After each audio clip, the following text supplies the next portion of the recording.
Capítulo 23. Los súbditos de Caraolo. Sulinari cumplió escrupulosamente su promesa. A la mañana siguiente, los náufragos del Oregon, bien provistos de víveres, salieron de la aldea de los Dayaks para marchar al Coti, en cuyas orillas, junto a su desembocadura, debían de encontrar el hermano del hospitalario Sulinari. Les acompañaban 12 guerreros, escogidos de entre los más valientes de la tribu, armados de parangs y de arcos, y de gran cantidad de flechas. Y además 8 esclavos, encargados de llevar a Amelia, para quien habían construido una especie de hamaca suspendida de un palo largo que llevaban sobre el hombro 4 robustos hombres. Suninari acompañó a los blancos hasta el extremo del lago y recomendó por última vez a sus guerreros que los defendieran denodadamente contra cualquier ataque, y después, al despedirse, regresó a su aldea sumamente conmovido. Los Dayaks de la escolta, expertos en los senderos de la selva, encontraron pronto un sendero que había de llevarles hasta el Coti, precisamente a la desembocadura del río, sin perder un tiempo larguísimo en abrir camino a través de aquellos espesos matorrales. El primer día de marcha fue rapidísimo, por estar aquellos salvajes acostumbrados a caminar por allí velozmente, y nada les sucedió en particular. Durante la noche acamparon junto a un gran árbol aislado, y encendieron varias hogueras para tener a raya las fieras, haciéndose vigilar por 4 guerreros que se relevaban cada 3 horas. Al amanecer del día siguiente emprendieron la marcha en dirección sudeste, penetrando por la selva, que debía de ser tan antigua como la creación del universo. A veces el sendero desaparecía por la invasión de nuevas masas de arbustos que le interrumpían, pero los Dayaks los abrían inmediatamente con el auxilio de sus poderosos parangs. Ya habían recorrido más de 20 millas sin darse un momento de reposo, cuando el comandante de la escolta, que marchaba a la cabeza, se paró bruscamente diciendo: «¡Alto!». «¿Qué ocurre?», preguntó Hel, acercándose a él. «He visto correr rápidamente una sombra por aquel matorral». «¿Un animal?». «No, un hombre». «¿Estás seguro?». «Malú no se engaña nunca». «¿Será Opadi?», dijo el siciliano. «No sé por qué ese hombre siempre me viene a la memoria». «Dime, Malú, ¿era hombre blanco o un malayo?». «Ha pasado tan rápido que no he podido distinguir bien», dijo el Dayak, «pero me ha parecido un hombre de color». «¿Hay aún tribus de Cayón por estas regiones?». «No, las hemos destruido todas». «¿Y no habrá tampoco por aquí viguiazos, idiascos o marutos o alfurazos?». «No, este es el territorio de los bugis, y esos no abandonan las orillas del Coti». «Haz por favor de hallar a este hombre, porque temo que sea uno de mis enemigos». «Sulinari me encargó que te protegiese, y buscaré a ese hombre y le decapitaré». Llamó a varios guerreros, recomendó a los otros que cuidaran de Dick y Amelia y el holandés, y se marcharon seguidos del siciliano. Primero se dirigieron hacia el lugar donde habían visto la sombra, y después se desparramaron, examinando cuidadosamente todos los alrededores. 5 minutos después descubrieron las huellas del hombre que había huido. «Es un malayo o un bugui», dijo Malú al siciliano, «y lleva los pies desnudos». «Sigámosle», dijo el siciliano. «Quizás es un espía del blanco que es nuestro enemigo. ¿Crees que nos llevará mucha ventaja?». «Corren mucho y son muy astutos, pero debe continuar, a pesar de esto, la marcha». Mandó a uno de sus hombres que avisaran a Hel que continuase avanzando por el sendero, y después dio órdenes a los otros para dar caza al fugitivo. Los guerreros seguían las huellas con una habilidad maravillosa. Una brizna de hierba hollada, una ramita quebrada, una hoja recién cortada, bastaba para guiarles. Siguieron rápidamente aquella marcha durante casi 2 horas, y al cabo se detuvieron. Estaban junto a la orilla de un riachuelo de negras aguas que cortaba la gran selva del este a oeste. Las huellas terminaron allí. Pasaron a la orilla opuesta, investigando la hierba y el suelo, pero sin resultado alguno. Revisaron las ramas de los árboles por si se habían escondido en ellos, pero en vano. «Ya comprendo», dijo Malú al soldado. «El enemigo se ha metido por el río para que perdamos las huellas, y se habrá marchado a lo largo del cauce». «Busquemos por las orillas», dijo el soldado. Se dividieron en 2 grupos, y cada uno de ellos iba mirando a ambas orillas, pero en aquella pesquisa resultó infructuosa. «¡Mil rayos!». «¿Se habrá volado ese hombre?». «No, pero ha debido volver a subir a tierra sin dejar señal de sus pies». «¿Pero de qué forma?». «Quizá con la maniobra que efectúan los monos. se habrá agarrado a la rama de algún árbol que cayese cerca del agua y habrá trepado por él, pasando después de un árbol a otro. ¿Y por dónde habrá salido? Pues quién sabe. En aquel momento se oyó un disparo. ¡Demonios! Exclamó Lando dando un salto. Esa es la carabina del señor Hebb. La conozco perfectamente. ¿El fusil del hombre blanco? Preguntó Malú. Sí, corramos. La detonación había sonado en dirección norte, a 2 o 3 millas de distancia. El soldado y los Dayaks corrieron hacia aquel punto, cortando a golpe de parán las ramas que les impedían el paso. Media hora más tarde encontraban la pequeña columna del señor Hell que marchaba rápidamente por el sendero. ¡Señor Hell! Gritó el soldado corriendo al encuentro. ¿Le han asaltado? No, pero nos siguen los pasos, dijo el holandés. ¿Han visto al otro malayo? Sí, hemos visto 2 huyendo a través del bosque. ¿Y ha hecho usted fuego contra ellos? Sí, pero sin herirles. Y nosotros hemos perdido las huellas del nuestro. ¿Nos tendrá una emboscada, Paddy? Lo temo, Lando. Canalla, nos esperarán el coti. ¿Iban armados los 2 espías? Sí, con fusiles.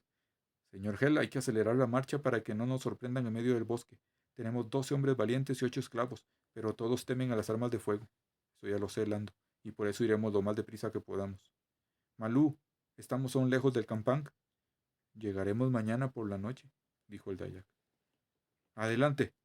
Reanudaron la marcha y convencieron a Dick para que se metiese en la hamaca con Amelia y caminara así más deprisa.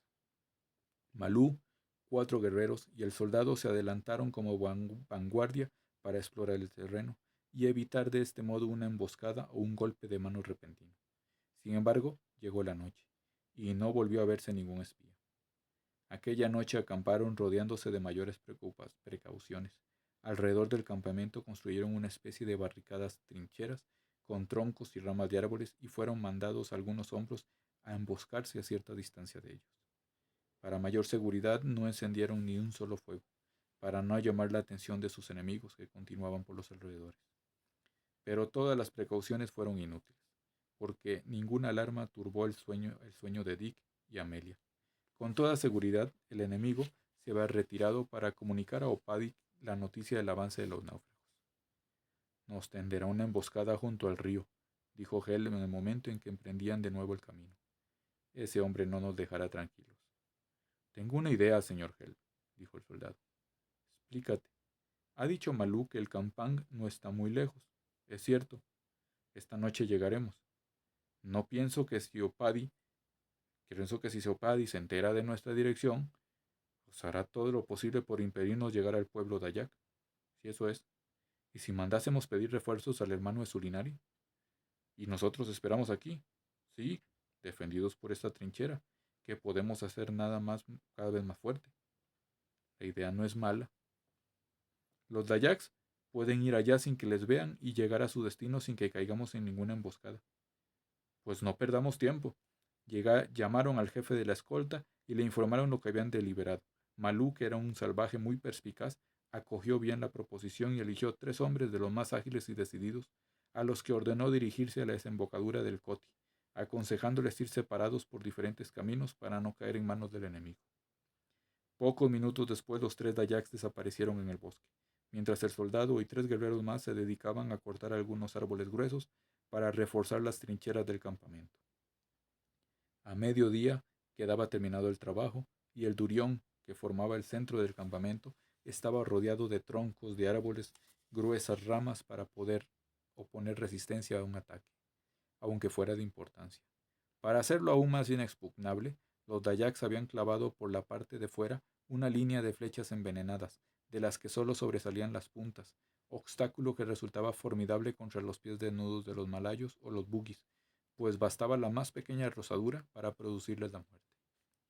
El bosque estaba silencioso. No se oían ni los gritos de los monos ni el cantar de los pájaros.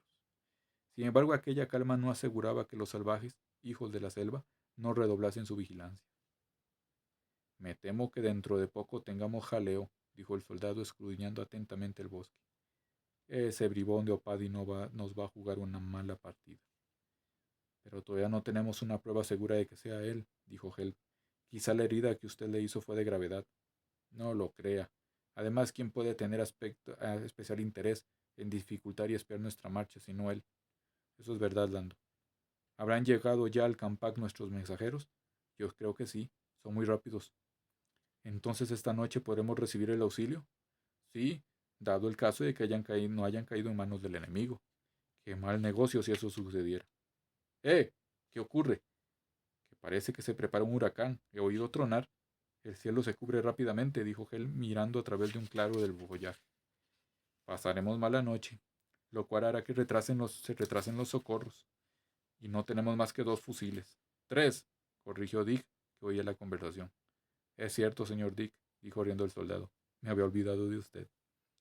Y yo utilizaría también el mío si no me lo hubieran estropeado el mías, dijo Amelia, que estaba sentada cerca de ellos. Usted curará las heridas y será la enfermera del campamento. Con mucho gusto, señor Clegg. Está tronando. Y ya gotea, añadió Dick. Vamos a cobijarnos bajo el durión, dijo el holandés.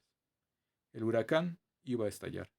El cielo se cubrió de pronto de negras nubes rojizas, violentas ráfagas de viento sacudían los árboles de la selva, haciendo encorvarse a los más altos y robustos. A lo lejos rugía el trueno, y gruesas gotas caían crepitando en el follaje. Los 4 náufragos se cobijaron bajo el durión, y los dayaks, en tanto, acurrucados en las trincheras, vigilaban la selva que se ponía más oscura cada vez. De pronto oyóse resonar un grito que podía haberse confundido con el de un tucán.